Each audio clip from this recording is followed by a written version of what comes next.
South ఇండియాలోనే biggest sorry store మన Varahi silks మన విజయవాడ ఎంజీ రోడ్ లో డిసెంబర్ 4వ తారీఖున ఘన ప్రారంభం.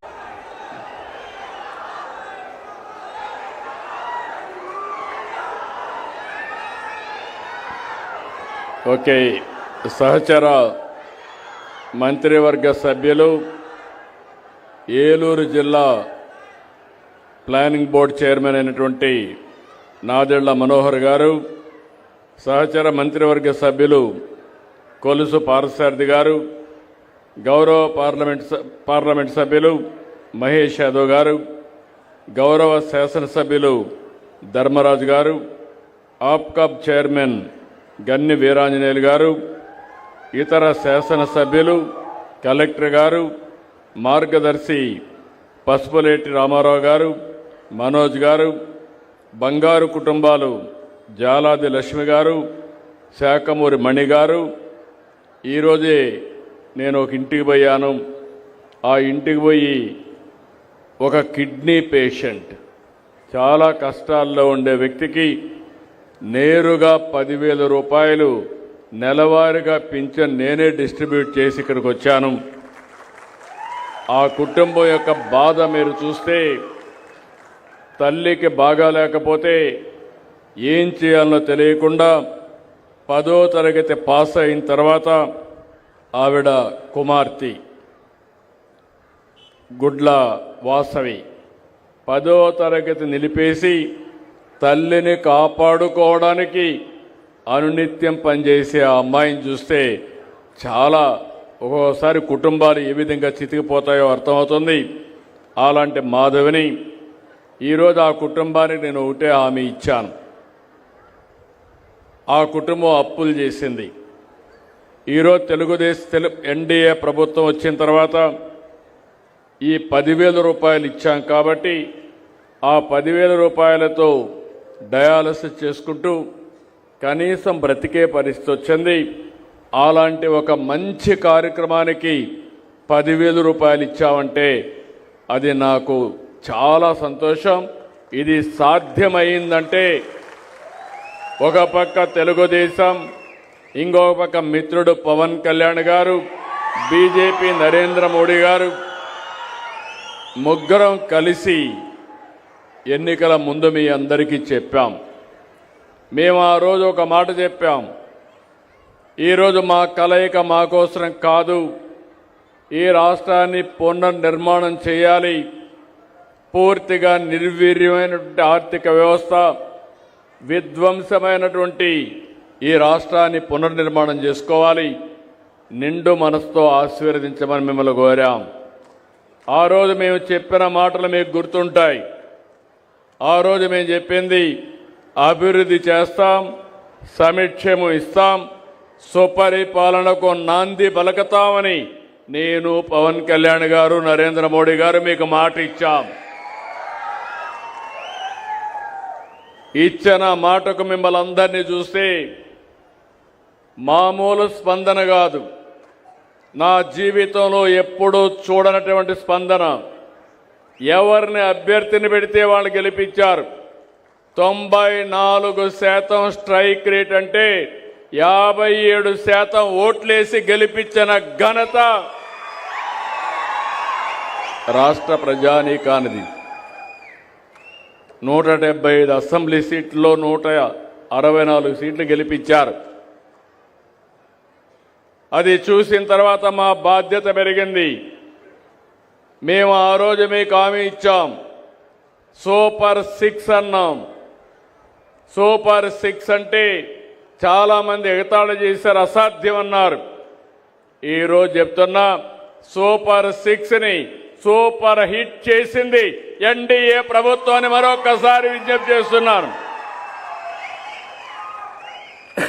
నెలవారీగా పింఛన్లు, ఇది ఒక సరికొత్త రికార్డు.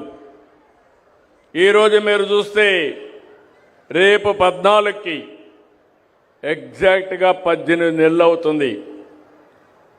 18 నెలల్లో ఒక్క పింఛన్ల కోసం 50,000 కోట్ల రూపాయలు ఖర్చు పెట్టాం. ఇంకా లెక్కల్లో మీరు చూస్తే 50,763 కోట్ల రూపాయలు ఒక్క పింఛను కింద ఖర్చు పెట్టాం. ఈరోజు భారతదేశ చరిత్రలో ఏ రాష్ట్రం కూడా ఇంత పెద్ద మొత్తంలో డబ్బులు ఖర్చు పెట్టడం లేదు. ఒకసారి మీరు చూస్తే మనం సంవత్సరానికి 32,143 కోట్లు ఖర్చు పెడుతున్నాం. మన తర్వాత ఖర్చు పెట్టే రాష్ట్రం తెలంగాణ 8,179 కోట్లు. కర్ణాటక మనకంటే ధనిక రాష్ట్రం, మనకంటే పెద్ద రాష్ట్రం, వాళ్ళు ఖర్చు పెట్టేది 4,712 కోట్లు. మహారాష్ట్ర మనకంటే రెండింతల మూడింతల రాష్ట్రం, అది రెండింతలు ఉంటుంది, వాళ్ళు ఖర్చు పెట్టేది 3,541 కోట్లు. Financial capital of India. Tamil Nadu ఆర్థికంగా చాలా ముందున్నారు, అయినా వాళ్ళు ఖర్చు పెట్టేది 3,780 కోట్లు. ఉత్తరప్రదేశ్ మనకంటే 3 రెట్లు పెద్ద రాష్ట్రం, ఆ రాష్ట్రంలో వాళ్ళు ఖర్చు పెట్టేది 5,120 కోట్లు. గుజరాత్లో కూడా మీరు చూస్తే 1,584 కోట్లు. అంటే ఎందుకు ఈ మాట చెప్తున్నారంటే దగ్గర సంవత్సరానికి 33,000 కోట్లంటే 5 ఏళ్లలో మినిమం 1,65,000 కోట్ల రూపాయలు నెలవారీగా పేదలకు పింఛన్లు ఇచ్చే ఏకైక ప్రభుత్వం ఈ ప్రభుత్వం. 63,25,999 మందికి ఇస్తున్నాం. 2,739 కోట్లు పింఛన్ రూపంలో ఇస్తున్నాం. ఒకప్పుడు ఎవరైనా భర్త చనిపోతే భార్యకు పింఛన్లు ఇచ్చేవారు కాదు, వెయిట్ చేసేవాళ్ళు. ఈరోజు ఆటోమేటిక్గా ఈ నెలలో చనిపోతే మొదటి తారీఖున మళ్ళీ పింఛన్ భార్యకి ఇస్తున్నాం. ఈ నెలలో మీరు చూస్తే 7,533 మందికి 3 కోట్ల రూపాయలతో పింఛన్లు విడుదల చేశాం. ఇంకో పక్కన మీరు ఒకసారి చూస్తే మన జనాభా 4,93,00,000 మంది, అందులో 13% అంటే 100 మందికి 13 మందికి పింఛన్ వస్తుంది. కొంతమందికి 4,000 వస్తుంది, కొంతమందికి 6,000 ఇస్తున్నాం దివ్యాంగులకి. కొంతమంది ఇలాంటి క్రానిక్ పేషెంట్లు ఉంటే వాళ్లకు 10,000 ఇస్తున్నాం. బెడ్కే పరిమితమై వాళ్ళకు ఇంట్లో వాళ్ళు సేవ చేయాలనుకుంటే అలాంటి వాళ్లకు 15,000 ఇస్తున్నాం. ఈ విధంగా ఇచ్చే ఏకైక ప్రభుత్వం మీరు గుర్తుపెట్టుకోవాల్సిన అవసరం ఉంది. పింఛన్లు కూడా 59% మహిళలకే వస్తున్నాయి. మనం ఇచ్చే డబ్బుల్లో ఇప్పటి వరకు 50,000 ఇస్తే 30,000 కోట్ల రూపాయలు మహిళలకే ఇచ్చామని చెప్పి కూడా నేను మీకు తెలియజేస్తున్నా. ఒకప్పుడు ఒక నెలలో తీసుకోకపోతే ఎగ్గొట్టేవాళ్ళు, రెండో నెల 2 నెలలు ఇస్తున్నాం.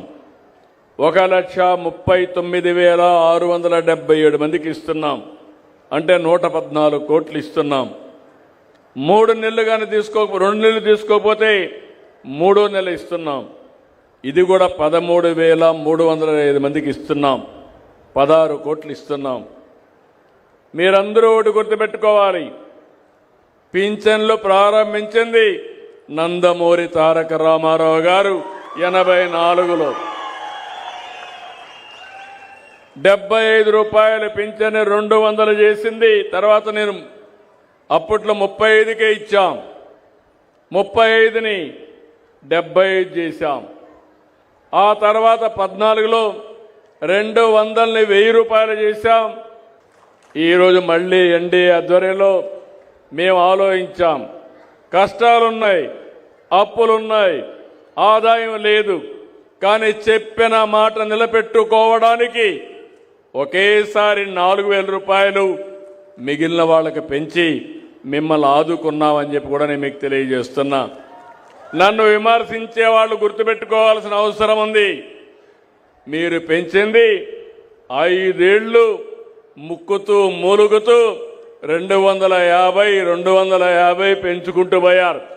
నేను ఒక్క నిమిషం కూడా ఆలోచించకుండా పింఛన్ ఆ రోజు చెప్పాం మేము ఏప్రిల్ నుంచి ఇస్తామంటే ఏప్రిల్ నెల నుంచి మీకు బకాయిలు కూడా ఇచ్చిన ప్రభుత్వం ఈ ఎన్డీఏ ప్రభుత్వం అని చెప్పి కూడా నేను మీకు తెలియజేస్తున్నా. ఈ ఒక్కటే కాదు, ఇంకొక పక్క మీరు చూస్తే తల్లికి వందనం. నేను పిల్లల్ని చూస్తున్నా, తల్లులందరూ పిల్లలు నాకు చూపిస్తున్నారు, చూపించి వాళ్ళ దగ్గర చెయ్యులూపిస్తున్నారు. మేము గర్వపడుతున్నాం. అదే మా కమిట్మెంట్. ఈ రాష్ట్రంలో ప్రతి ఒక్క పిల్లలకు న్యాయం చేసే బాధ్యత, పిల్లలు భారం కాదు, మీకు ఆదాయాన్ని ఇచ్చే బాధ్యత. ప్రతి ఒక్కరికి 15,000 రూపాయలు సంవత్సరానికి మీ అకౌంట్లో వేస్తాం. 2 పిల్లలుంటే 30,000 వేస్తాం. 5 మంది ఉంటే 75,000 వస్తుంది. నేను ఇటీవల కాలంలో చూస్తున్న ఒకప్పుడు నేను కూడా ఫ్యామిలీ ప్లానింగ్ గురించి మాట్లాడాను, జనాభా పెరగకూడదని మాట్లాడాను. ఇప్పుడు జనాభా తగ్గిపోతా ఉంది. అందుకే ఆలోచిస్తున్నాను, కనీసం ప్రతి ఒక్క కుటుంబం, ప్రతి ఒక్క కప్పులు 3 పిల్లల్ని మీరందరూ కూడా కనాల్సిన అవసరం ఉంది. ఇది నా కోసరం కాదు, ఈ రాష్ట్రం కోసరం. ఎందుకంటే జనాభా తగ్గిపోతే భవిష్యత్తులో మనం మెషిన్లకు సేవ చేయాల్సి వస్తుంది.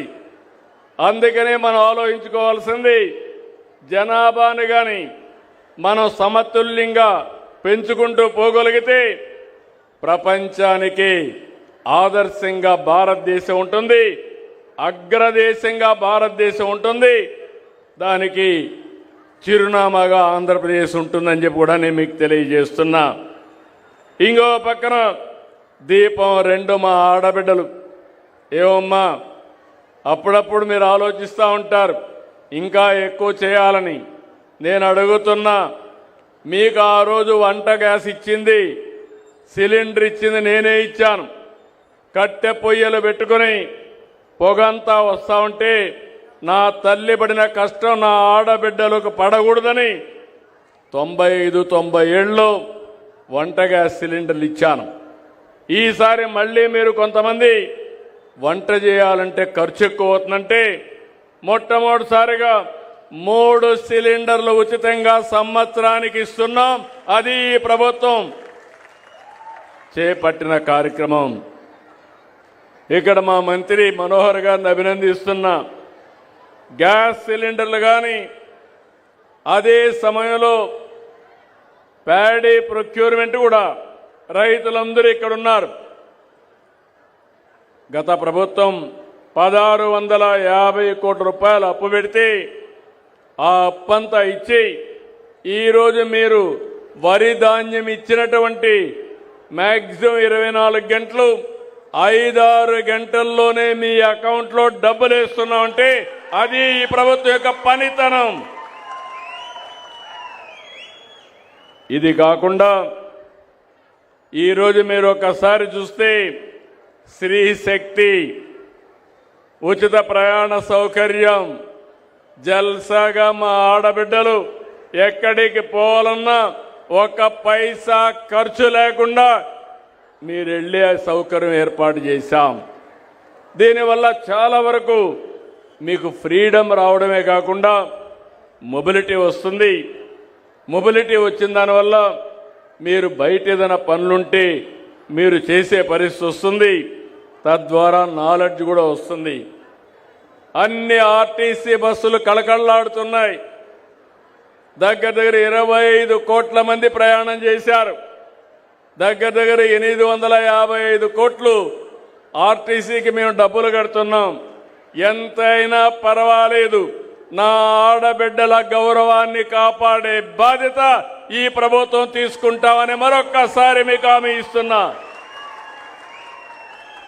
మొన్నటి వరకు ఎక్కడ చూసినా మన పిల్లలు చదువుకోవాలంటే టీచర్లు లేని పరిస్థితి. 16,347 మంది మెగా డిఎస్సి సంవత్సరంలో పూర్తి చేసి అందరికీ పోస్టింగ్స్ ఇచ్చి పంపించాం. అన్నదాత సుఖీభవ. ఈరోజు 20,000 ఇస్తా ఉన్నాం. కేంద్రం 6,000, రాష్ట్రం 14,000. ఒకప్పుడు ప్రభుత్వం ఇచ్చింది 7,000 ఇస్తే దాన్ని రెండింతలు చేసి 14,000 రూపాయలు చేశాం. ఇంకో పక్కన ఈరోజు మీరు చూస్తే ఎక్కడికక్కడ అన్ని విధాల ఈ ప్రభుత్వం మీకు ముందుంటాం. ఇప్పుడే ఇక్కడుండి స్వర్ణ గ్రామం యొక్క సెక్రటరీ ఒక మాట చెప్పాడు. నేను 5 ప్రిన్సిపల్స్ పెట్టాను. రాష్ట్ర రైతాంగం బాగుండాలి, వీళ్ళ జీవితాల్లో వెలుగు రావాలి, వ్యవసాయం గిట్టుబాటు కావాలి, వ్యవసాయం చేసిన రైతు నష్టపోకుండా ఉండడానికి 5 ప్రిన్సిపల్స్ పెట్టుకున్నాం. Water security. ఒకప్పుడు నేను ఏలూరు చూసేవాడిని, వెస్ట్ గోదావరి జిల్లా, భీమవరం ఆ పక్క డెల్టాకు పోతే ఎన్ని నీళ్లు కావాలని ఉంటాయి. మెట్ట ప్రాంతాలకు వస్తే పాతాళ గంగ మారిగా చాలా కిందికి నీళ్లు వెళ్ళిపోయే పరిస్థితి వచ్చింది.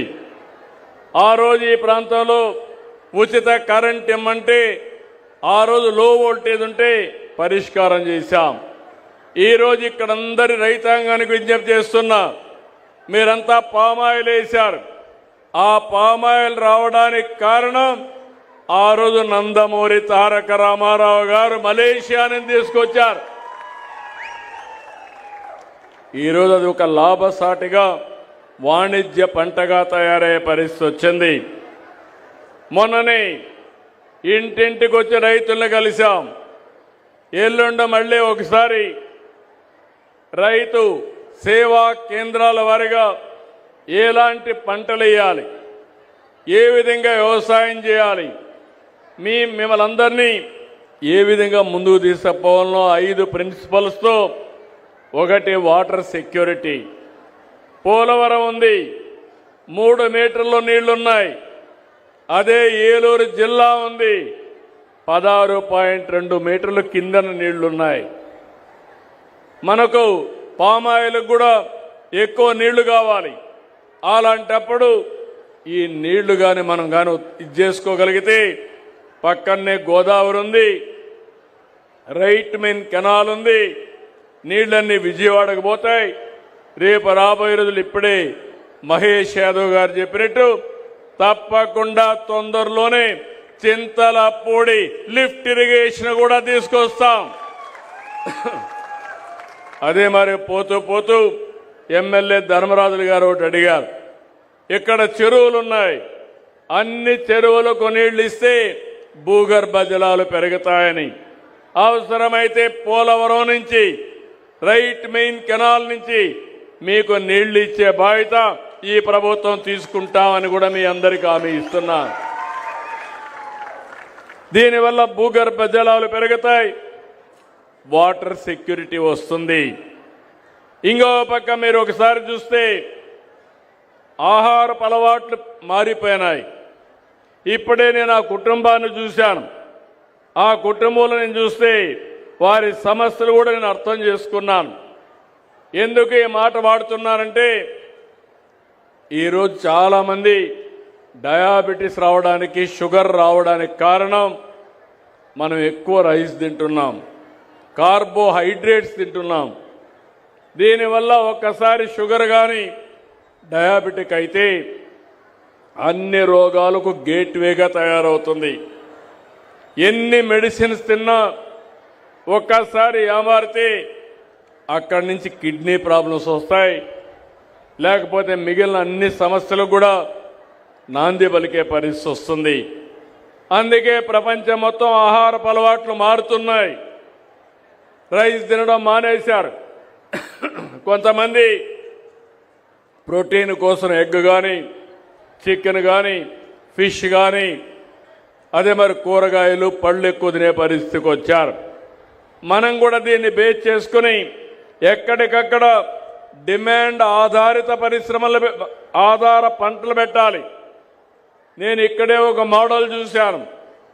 ఒక అతను చాలా బాగా చేశాడు. 1 ఎకరా మధ్యలో వరి, చుట్టుపక్కల చేపల పెంపకం. దగ్గర 1 ఎకరాలో 2,30,000 రూపాయల ఆదాయం సంపాదిస్తున్నాడు. ఇలాంటి వినూత్నమైన కార్యక్రమాలు వస్తున్నాయి. నాటు కోళ్ళు ఉన్నాయి. ఆ కోళ్ళు చూశాను, కేజ్ తయారు చేసి అందులో ఈ కోళ్ళ పెంచడం. అవన్నీ చూస్తే ఇంట్లోనే ఒక ఆడబిడ్డ నెలకు ఒక 15,000 రూపాయలు సంపాదించే అవకాశం వస్తుంది. అందుకే దీనికి మీకు అందరికీ పిలిపిస్తున్నా, డాక్రా సంఘాలు ముందుకు రావాలి. మీరు కూడా ఆదాయం సంపాదించాలి. మీకు ఏ విధంగా చేయాలో నేర్పించే బాధ్యత మాది, దాన్ని అందిపుచ్చుకునే బాధ్యత మీదని మరొకసారి మా ఆడబిడ్డలందరికీ విజ్ఞప్తి చేస్తున్నాం. టెక్నాలజీ మారింది, అందుబాటులోకి వచ్చింది. ఈరోజు ఇక్కడ నేను చూస్తున్నాను, ఈరోజు డ్రోన్ ఉంది. డ్రోన్ కానీ పామాయిల్ తోటల మీద రన్ చేస్తే ఏ చెట్టు రోగం ఉన్నా సరిగా లేకపోయినా అది డయాగ్నోస్ చేస్తుంది. నేరుగా ఆ చెట్టునే కరెక్ట్ చేసే పరిస్థితి వస్తుంది. ఇలాంటి కొత్త కొత్త టెక్నాలజీస్ వచ్చాయి.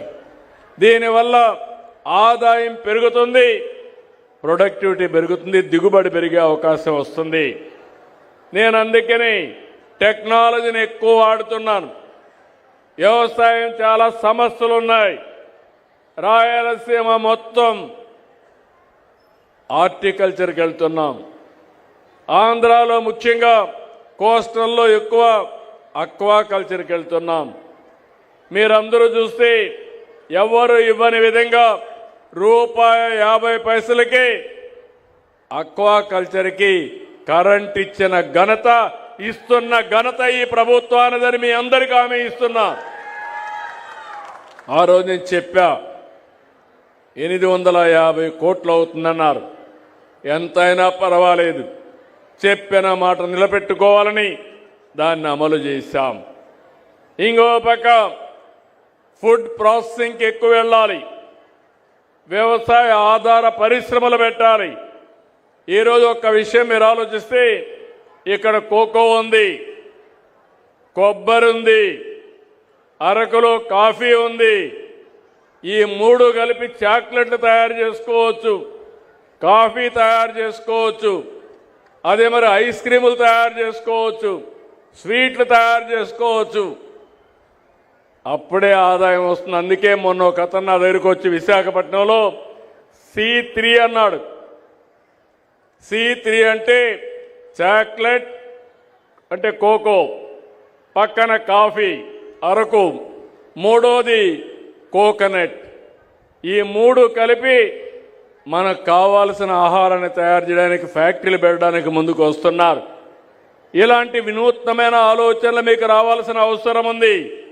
దానికి నాంది పలుకుతాం, సబ్సిడీ ఇస్తాం, ప్రోత్సహిస్తామని మీ అందరికీ తెలియజేస్తున్నా. ఇది చేయడమే కాకుండా ఎప్పటికప్పుడు ప్రభుత్వం మీకు అందుబాటులో ఉంటుంది. ఎప్పుడైనా ఇబ్బంది వస్తే సరైన గైడెన్స్ ఇస్తాం, మిమ్మల్ని ఆదుకుంటాం, సబ్సిడీలు ఇస్తాం. అయితే మీరు కూడా గుర్తుపెట్టుకోవాలి, అందరూ రైతులు.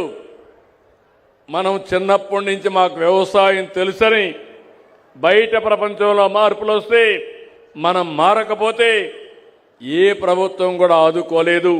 ఆ విషయం మీరు గుర్తుపెట్టుకోవాల్సిన అవసరం ఉంది. రైతులకు ఇబ్బందులు ఉన్నాయి.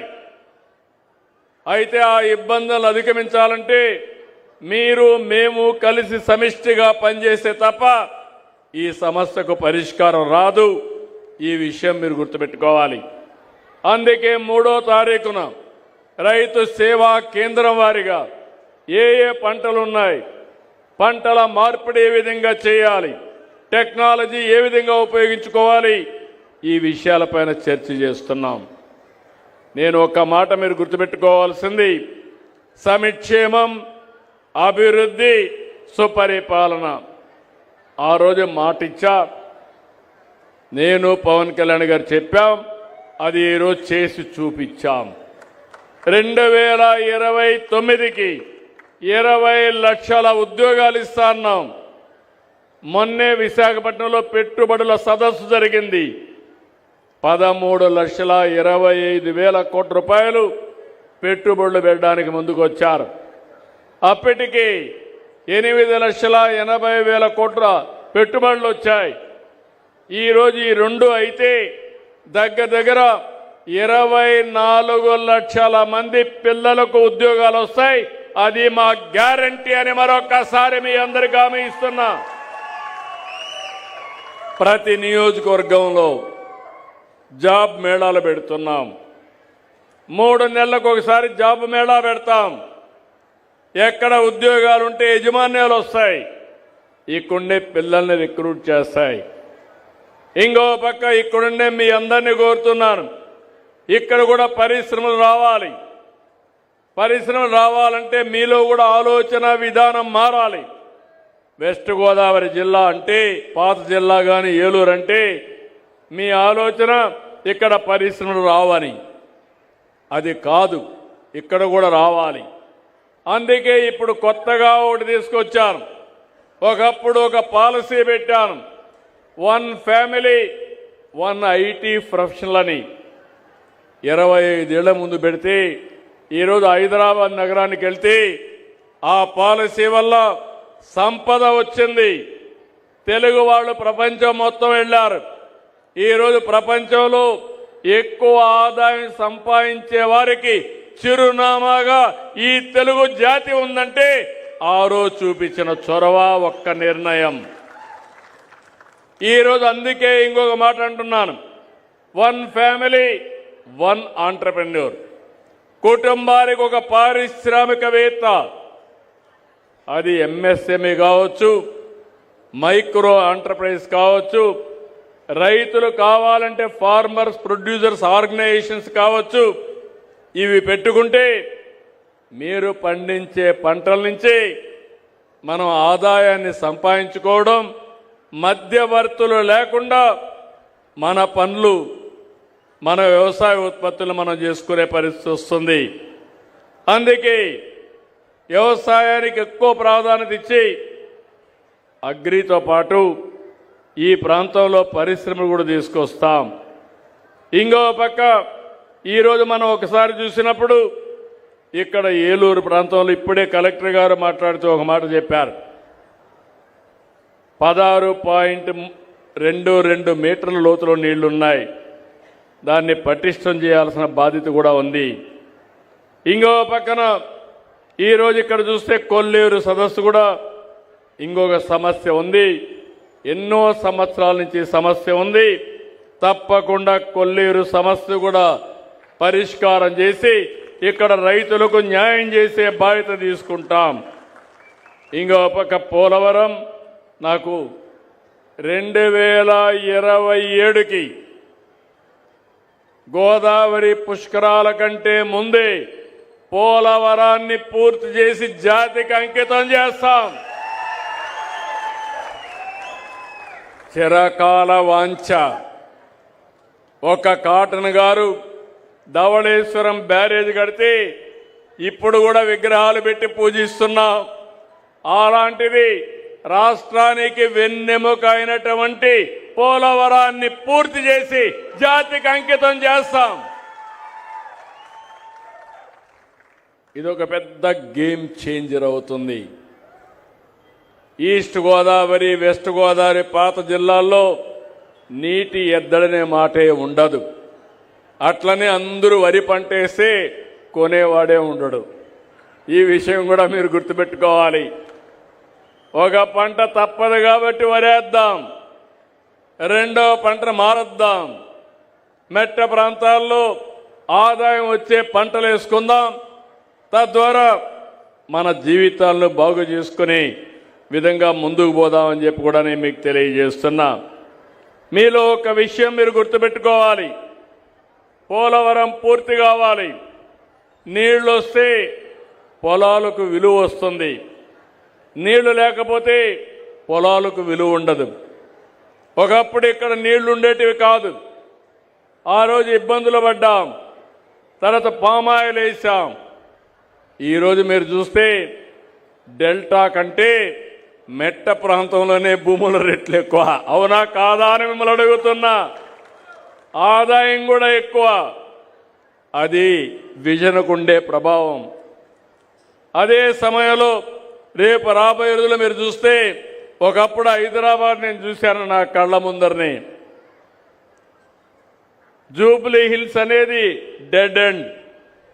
ఆ పక్క ఏముండేది కాదు, గుట్టలు రాళ్ళు, లేకుంటే కారు కూడా పోయేది కాదు. ఆ రోజు ఒక్క హైటెక్ సిటీతో ప్రారంభించాం. తర్వాత ఐటీకి ప్రాధాన్యత ఇచ్చాం. ప్రపంచాన్ని మొత్తం కంపెనీలు తీసుకొచ్చాం. చుట్టుపక్కల కావాల్సిన ఇన్ఫ్రాస్ట్రక్చర్ డెవలప్ చేశాం. ఈరోజు మీరు అక్కడ చూస్తే కోకాపేట ఒకప్పుడు 10,000 రూపాయలు ఎకరా ఉంటే ఇప్పుడు 170 కోట్లు 160 కోట్లు ఎకరా అమ్ముతా ఉంది.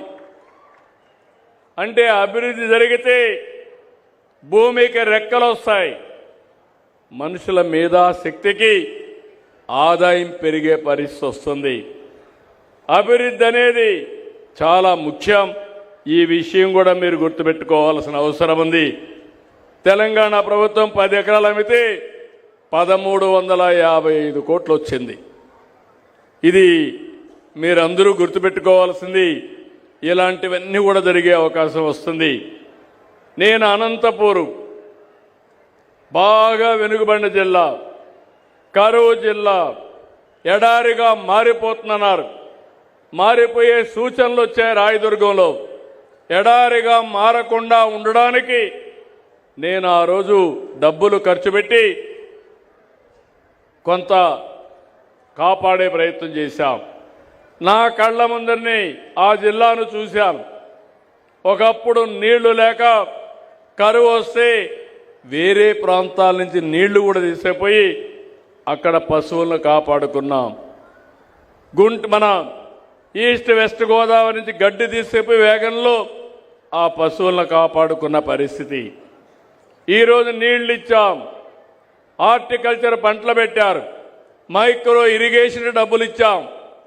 ఈరోజు అనంతపూర్ జిల్లా ఆర్థికంగా అగ్ర జిల్లాగా తయారై పరిస్తుందంటే ఇది తెలుగుదేశం పార్టీ, ఎన్డీఏ, నేను కానీ మా మిత్రుడు పవన్ కళ్యాణ్ కానీ ఆలోచించే విధానం అని మరొక్కసారి మీ అందరికీ చేస్తున్నా.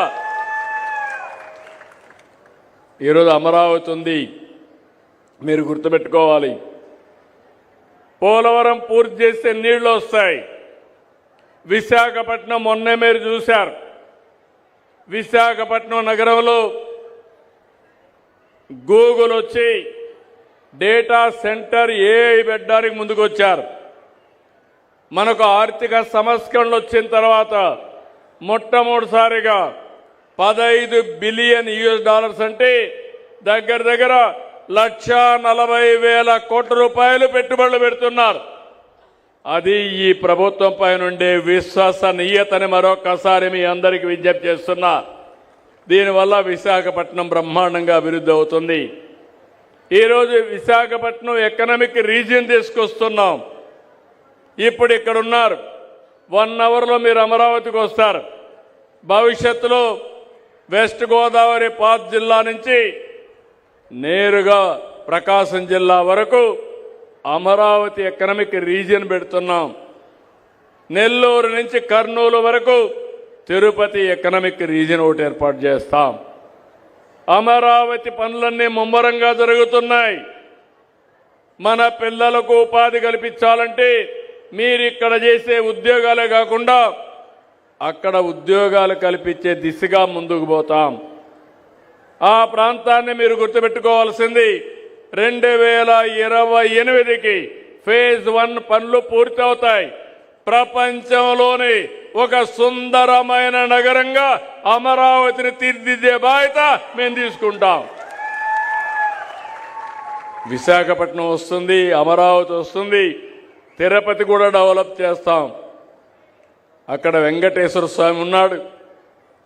వెంకటేశ్వర స్వామి పేరు చెప్తే ప్రపంచంలో ఉండే హిందూస్ అంతా తిరుపతికి వచ్చే పరిస్థితికి వస్తారు.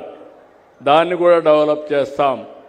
కానీ మీరు పదే పదే మా మిత్రుడు పవన్ కళ్యాణ్ గారు చెప్తా ఉంటారు, రాబోయే 15 సంవత్సరాలు ఎన్డీఏ ప్రభుత్వం ఈ రాష్ట్రంలో ఉండాలనేది ఒక ఆకాంక్ష. ఈ ఆకాంక్ష అంటే దేనికోసం మీరు ఆలోచిస్తే 9 సంవత్సరాలు నేను ముఖ్యమంత్రిగా 95 నుంచి 2004 వరకు ఉన్నాను. అప్పుడే ఆ పనులన్నీ అయినాయి. తర్వాత వచ్చిన వాళ్ళు చెడగొట్టలేదు. అదే కంటిన్యూయింగ్గా పైకి వెళ్ళేది కానీ చెడగొట్టలేదు. హైదరాబాద్ ఆ స్థాయికి వచ్చింది.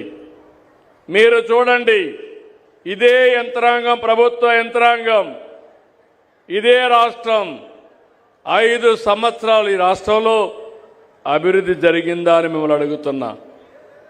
జరిగిందా తమ్ముళ్ళు అని మిమ్మల్ని అడుగుతున్నా. ఆ 5 ఏళ్లకు ఈ 18 నెలలకు తేడా కనపడుస్తా ఉందా లేదా మీకు అని అడుగుతున్నా. కనపడుస్తుందని చేలు పైకెత్తండి. అదే ఆ రోజుటికి ఈ రోజుటికి చూపించిన చొరవ. అదే కానీ ఈరోజు రోడ్లున్నాయి. అందరూ ఇక్కడ మిత్రులందరూ చెప్పారు, రోడ్ల విషయంలో మీరు చూస్తే చాలా సమస్యలున్నాయి. కడాన గుంతలు పడితే మట్టి కూడా పూడ్చలా. మన రోడ్లన్నీ ఒకసారి వేసాం, కానీ మళ్ళా వర్షాల వల్ల దెబ్బతిన్నాయి. మీ అందరికీ హామీ ఇస్తున్నా, జనవరి లోపల ఎట్టి పరిస్థితిలో కూడా రోడ్లన్నీ, పార్ట్ హోల్స్ అన్ని పూర్తి చేసే బాధ్యత ఈ ప్రభుత్వానిది. ఆ తర్వాత కూడా మెరుగైన రోడ్లు ఇస్తాం, రోడ్ల వ్యవస్థ బాగు చేస్తాం. ఇలాంటి వినూత్నమైన కార్యక్రమాలతో ఈరోజు మనం ముందుకు పోయే పరిస్థితి వస్తాం. ఇంకో పక్కన నా ఆలోచన ఒకటి, తొందరలోనే ఒక వినూత్నమైన ప్రాజెక్టు, వ్యవసాయానికి అగ్రిటెక్ తీసుకురావడం ఒకటైతే, ప్రతి ఒక్కరి ఆరోగ్యాన్ని కాపాడడానికి సంజీవని అనే ఒక ప్రాజెక్టు తీసుకొస్తాం. దానికి సంజీవని ఎందుకు పెట్టామంటే, దేవుడు మరో జన్మ రాముడు తమ్ముడు లక్ష్మణుడు యుద్ధంలో మూర్ఛపోతాడు. మూర్ఛపోతే మీకు చరిత్రతో తెలుసు. ఏం చేయాలని అడిగితే సంజీవని ఔషధం మొక్కంది అమ్మంటారు.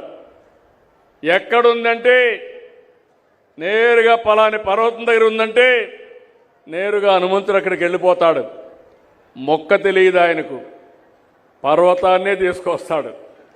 తీసుకొచ్చి రాముడికి అప్పచెప్తే ఆ మొక్క తీసి ట్రీట్మెంట్ ఇస్తాడు. లక్ష్మణుడు బ్రతుకుతాడు. నా ప్రయత్నం కూడా మీ ఇంటి దగ్గరికి ప్రపంచంలో ఉండే వైద్య నాలెడ్జ్ని, మీకు ఏ సమస్య ఉంటే ఆ సమస్యకు సరైన మందునిచ్చే విధానానికి నేను శ్రీకారం చుడతాం. అదే సంజీవని అని మరొక్కసారి విజ్ఞప్తి చేస్తున్నాను. అట్లని చెప్పి అందరం కూడా ఫుల్గా భోంచేద్దాం, అంతా కూడా డయాబెటీస్కి వచ్చినా పర్వాలేదు అనుకుంటే అది కుదరదు, దెబ్బతింటారు. దినానికి ఒక అర్ధ గంట కొంతమంది కష్టపడతారు, శారీరక కష్టం. కొంతమంది అది కూడా కష్టపడరు. కొంతమంది లైఫ్ని ఎంజాయ్ చేస్తాం, జాగ్రత్తగా చేస్తారు. కొంతమంది ఎప్పుడు రామ్దేవ్ చెప్తా ఉంటాడు, బాబా 120 సంవత్సరాలు తినాల్సిన ఫుడ్ని 20-30 ఏళ్ళు తినేస్తారు. దానివల్ల ఏమవుతుంది, 120 సంవత్సరాలు బతకవలసిన వ్యక్తి 30 ఏళ్ళకే. అది సమస్య.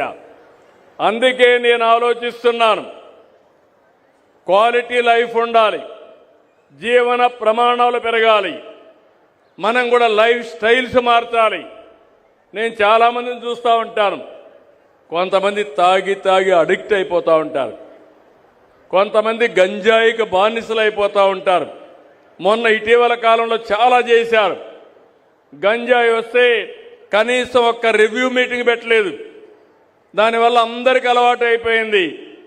ఇటీవల కాలంలో మీరు చూస్తున్నారు, ఆడవాళ్ళు కూడా గంజాయి అమ్మే పరిస్థితికి వచ్చి ఇప్పుడు లేడీ డాన్స్ తయారైపోయే పరిస్థితికి వచ్చారు రాష్ట్రంలో.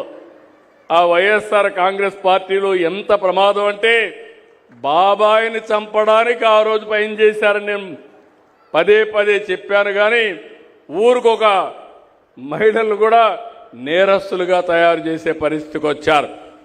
ఈరోజు ఒకసారి చూస్తే నేను ఆనందపడ్డాను. 95-96లో ఎయిడ్స్ వచ్చింది. ఆ రోజు ఎయిడ్స్ వస్తే ఎవరు మాట్లాడేవాళ్ళు కాదు. నేను 95-96లో ఒక మాట చెప్పాను, break silence, talk about AIDS అని. ఎయిడ్స్ ఎందుకు వస్తుందంటే సెక్స్ వల్ల వస్తుంది. అలాంటప్పుడు మీరు జాగ్రత్తగా లేకపోతే బలైపోతారని ఆ రోజు నేను చెప్పాను. ఆ రోజు ఎక్కడ ఎక్కువ వచ్చిందంటే నేషనల్ హైవేస్లో ఈ డ్రైవర్లు వీళ్ళంతా కూడా ఈ బ్యాడ్ బిహేవియర్ వచ్చి చాలామంది స్ప్రెడ్ చేసే పరిస్థితికి వచ్చారు. నేను ఆ రోజు ఇంకొక మాట కూడా మాట్లాడాను, మీ పిల్లలకి ఇంట్లో మాట్లాడమని చెప్పాను. తల్లి కానీ తండ్రి కానీ పిల్లల బిహేవియర్ మారాలంటే మీరు ఈ విషయాలు రహస్యాలని చెప్పి మాట్లాడకుండా ఉండద్దండి, చర్చ చేయమని చెప్పాను. ఈరోజు చూస్తే ఆ రోజు నేను చేసిన పనికి భారతదేశంలో ఎయిడ్స్ తక్కువ ఉండే రాష్ట్రం, బ్రహ్మాండంగా జయప్రదమైన రాష్ట్రం మన ఆంధ్రప్రదేశ్ రాష్ట్రం అని మీ అందరికీ తెలియజేస్తున్నా. నేను ఆ రోజు ఒక మాట చెప్పాను, ఈ రాష్ట్రంలో ముఠాలు ఉండడానికి వీలు లేదు. రాయలసీమలో ముఠాలున్నాయి, ముఠాల పైన ఉక్కుపాదం పెట్టాను. ఈరోజు రాయలసీమలో ముఠాలు లేవు, కానీ నేరాలున్నాయి. బాబాయిని గొడ్డలి వేటితో లేపేసి దాన్ని వేరే వాళ్ళ మీద వేసే నేరాలు ఉన్నాయి. అదే మరిగా హైదరాబాద్లో మత కలహాలు ఉండేటివి, మత విధ్వంసాలు ఉండేటివి, కర్ఫ్యూలు ఉండేటివి.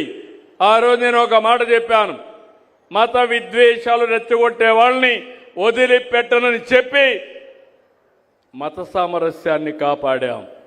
ఈరోజు రాష్ట్రంలో మత విద్వేషాలు లేవు, తగ్గాయి. ఎక్కడ కూడా మతాల పేరిట్లా ఘోరాలు కూడా తగ్గే పరిస్థితికి వచ్చింది. మొన్న చూస్తే చాలా వచ్చాయి. దేవాలయాలపైన దాడులు జరిగాయి. ఈరోజు నేను అడుగుతున్నా, ఎవడైనా సరే సాహసం చేసి దేవాలయాలు కానీ ప్రార్థనాలయాలపైకి వస్తే అదే మీకు చివరి రోజుని మరొక్కసారి హెచ్చరిస్తున్నా. ఆ రోజు తీవ్రవాదుల సమస్య నేను చెప్పాను, ఈ సమస్య కూడా కరెక్ట్ కాదు, దీనివల్ల అభివృద్ధి ఆగిపోతుందని చెప్పాం. దానిపైన నా మీదనే దాడి చేశారు. తిరుపతిలో సాక్షాత్తు వెంకటేశ్వర స్వామి నన్ను కాపాడాడు. ఈరోజు ఆ సమస్య కూడా పరిష్కారం అయ్యే పరిస్థితికి వచ్చింది. అంటే మనం ఒక మంచి సంకల్పంతో ముందుకు పోతే, కొంత సమయానికి మనం పనిచేస్తే అది సాధ్యం. నేను అందుకే ఈ మీటింగ్ ద్వారా మీ అందరికీ విజ్ఞప్తి చేస్తున్నా, నరేంద్ర మోడీ గారు సమర్థవంతమైన నాయకత్వాన్ని కేంద్రంలో ఇస్తున్నారు. 2047కి వికసిత్ భారత్ ద్వారా ప్రపంచానికి ఒక అగ్రదేశంగా, నెంబర్ 1 దేశంగా భారతదేశం తయారవుతుంది. అదే సమయంలో ఇక్కడుండే ఎన్డీఏ ప్రభుత్వం స్వర్ణాంధ్ర 2047 తయారు చేస్తున్నాం. నిర్దిష్టమైన లక్ష్యాలు ఇచ్చాం. ఈ ప్రభుత్వం 5 ఏళ్లలో మీ తలసరి ఆదాయాన్ని 2 చేస్తాం. ఈ విధంగా చేసుకుంటూ పోతే 2047కి తలసరి ఆదాయం 55 లక్షల రూపాయలు ఉంటుంది. ఇప్పుడు 3 లక్షల నుంచి 55 లక్షలు చేసే బాధ్యత తీసుకుంటామని కూడా మీకు తెలియజేస్తున్నా. నా ఆలోచన ఒకటి, అందరు పేదరికం పోవాలి, ఆర్థిక అసమానతలు తగ్గాలి, అందరికీ మెరుగైన జీవన ప్రమాణాలు రావాలి. అందుకే P4 తీసుకొచ్చాం. అది ఏ విధంగా అమలవుతుంది ఇప్పుడే మీతో మాట్లాడతాను. ఇక్కడికి వచ్చినప్పుడు ఎమ్మెల్యే ఇక్కడుండి ఆంజనేయులు గారు చెప్పినట్టు నారాయణపురం ఇంటర్ కాలేజీ రిపేర్లు అవన్నీ ఉన్నాయి, దాన్ని రివైవ్ చేయాలన్నారు. రెండోది నిడమర్లో సిహెచ్సి ఒక హాస్పిటల్ కావాలని కోరారు. మూడోది గణపవరం బీసీ హాస్టల్ బాగా డ్యామేజ్ అయింది, ఆ రిపేర్లు కావాలని చెప్పి అడిగారు. నల్లజర్ల టు లక్ష్మీపురం రోడ్డు ఒకటి కావాలని చెప్పి అడిగారు. ఇంకో పక్క పామాయిల్లో ఎల్టీ లైన్స్ అన్నీ కూడా పక్కన వేసుకోవడానికి 25% వేస్తున్నారు, అట్లా కాకుండా 2-3% కావాలని చెప్పి అడిగారు. ఇవన్నీ చేసే బాధ్యత ఈ ప్రభుత్వం తీసుకుంటాం. ఇప్పుడే కలెక్టర్ గారికి ఆదేశాలు ఇస్తున్నా, ఎస్టిమేట్స్ కూడా తయారు చేసి పంపించమని కోరుతున్నా. ఏలూరు నుంచి జంగారెడ్డిగూడెం నేషనల్ హైవే కోరారు, అది కూడా రికమెండ్ చేస్తా. అదే మరి మహేష్ కూడా పనిచేసి దాన్ని కూడా సాధిస్తారని చెప్పి కూడా నేను మీకు తెలియజేసుకుంటూ, మరొక్కసారి ఇక్కడికి వచ్చినప్పుడు మీరు చూపించిన అభిమానం చూస్తున్నా. మీరు ఎంత ఆనందంగా ఉన్నారంటే ఎన్డీఏ నాయకులు మేము ఎవరు వచ్చినా నవ్వు ముఖంతో మీ ఇంట్లో మీ కుటుంబ సభ్యుడు వస్తే ఎంత ఆనందంగా స్వాగతం పలుకుతారో అంత ఆనందంగా స్వాగతం పలుకుతున్నారు. అది చూసినప్పుడు నాకు అనిపిస్తుంది దీనికంటే మాకేం కావాలని ఆలోచిస్తున్నా. అందుకే కష్టపడుతున్నాం. ఎప్పుడు కూడా ఇష్టపడి కష్టపడితే విసుగుండదు, కానీ కొంతమంది నటన చేసి కష్టపడితే అది నటనకే పరిమితం అవుతుంది. అందుకే మీకు హామీ ఇస్తున్నాం, మేము కష్టపడేది రాష్ట్రానికి. ఎన్ని ఇబ్బందులున్నా ఈ రాష్ట్ర ప్రయోజనాలు కాపాడుతాం, మిమ్మల్ని అన్ని విధాలు ఆదుకుంటాం. అల్టిమేట్గా 2047కి ప్రపంచంలోనే తెలుగు జాతి అగ్రజాతిగా తయారవుతుంది. ఆంధ్రప్రదేశ్ రాష్ట్రం దేశానికి నెంబర్ 1గా చేసే బాధ్యత మాది. దీనికి పూర్తిగా సహకరించే బాధ్యత, ఆశీర్వదించే బాధ్యత, ముందుకు నడిపించే బాధ్యత మీదని చెప్పి మీ అందరికీ తెలియజేసుకుంటూ, మరొకసారి ఇక్కడ నేను చూశాను గుడ్ల నాగలక్ష్మి, ఆ అమ్మాయి కిడ్నీతో బాధపడుతుందని చెప్పాను. అలాంటి కుటుంబాలు చూసినప్పుడు చాలా బాధేస్తుంది. సమస్య పరిష్కారం చేయడమే కాకుండా ఆ కుటుంబం అప్పుల పాలైంది. కలెక్టర్కి ఆదేశాలు ఇచ్చాను, టోటల్గా అప్పులన్నీ తీర్చే బాధ్యత ఈ ప్రభుత్వం తీసుకుంటాం. అదే సమయంలో ఇల్లు కూడా మధ్యలో ఆగిపోయింది, ఇల్లు కూడా పూర్తి చేయించే బాధ్యత తీసుకుంటాం. వాళ్ళ అబ్బాయి ఎంసీఏ చేస్తున్నాడు, టీసీఎస్లో పనిచేస్తున్నాడు, అతనికి కూడా మెరుగైన ఉద్యోగం ఇప్పించే బాధ్యత కూడా తీసుకుంటాం. అదే సమయంలో వాసవికి ఒక డ్రోన్ ఇప్పించి ఆవిడ ఆదాయం కూడా ఒక 25,000 రూపాయలు వచ్చేట్టుగా చేసి, అంతేకాదు ఆ అమ్మాయి కూడా ఈ సంవత్సరం ఇంటర్ పరీక్ష రాస్తుంది, తర్వాత డిగ్రీ రాస్తుంది. అందరితో సమానంగా చదువుకొని పైకొచ్చే విధంగా తీర్చిదిద్దడం కోసం కలెక్టర్కి ఆదేశాలు ఇస్తున్నా. అలాంటి కార్యక్రమాలు కూడా చేయమని. వాళ్ళ తండ్రికి కూడా సరైన ఆదాయం లేదంటే ఒక ఐస్ ఫ్యాక్టరీలో పెట్టి కనీసం ఒక 25,000 రూపాయలు నెలకొస్తే అతను కూడా బాగుపడతాడు.